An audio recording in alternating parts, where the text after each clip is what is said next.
بسم اللہ الرحمن الرحیم۔ السلام علیکم ناظرین، آپ اپنا پسندیدہ یوٹیوب چینل دیکھ رہے ہیں حقیقت پلس۔ تاجروں کا یہودی کمپنیوں کی مصنوعات کا بائیکاٹ اور موجودہ اشیاء تلف کرنے کا مطالبہ۔ آل پاکستان انجمن تاجران نے جمعے کے روز فلسطین سے اظہار یکجہتی کے لیے ملک بھر کی مارکیٹیں بند رکھنے کا فیصلہ کر لیا۔ ویڈیو کی تفصیل میں جانے سے پہلے آپ تمام دوستوں سے گزارش ہے کہ یوٹیوب کے اس منفرد چینل حقیقت پلس کو سبسکرائب کر کے بیل کے نشان کو دبا دیں تاکہ ہماری ہر نئی آنے والی ویڈیو کی اپڈیٹ آپ کو فری میں مل سکے۔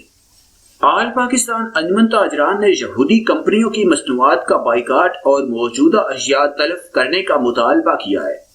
تفصیلات کے مطابق آل پاکستان انجمن تاجران نے جمعے کے روز فلسطین سے اظہار یکجہتی کے لیے ملک بھر کی مارکیٹیں بند رکھنے کا فیصلہ کیا ہے۔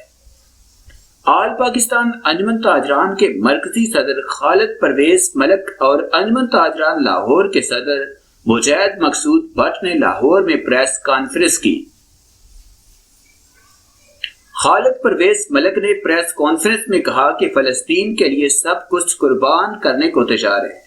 حکمرانوں کو جگانے کی ضرورت ہے۔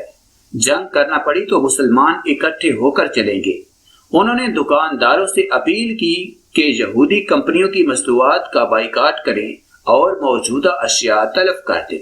دوسری جانب گورنر پنجاب چودھری محمد سرور نے فلسطینی عوام کے لیے 100 ملین روپے امداد دینے کا اعلان کر دیا ہے۔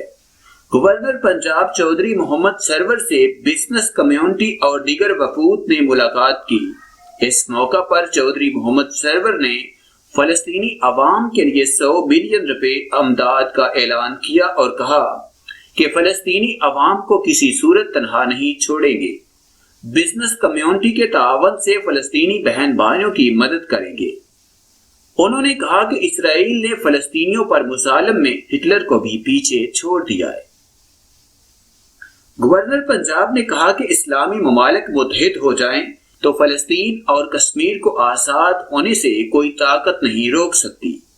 یہ وقت اسلامی ممالک کے ذاتی مفادات کے تحفظ کا نہیں ہے۔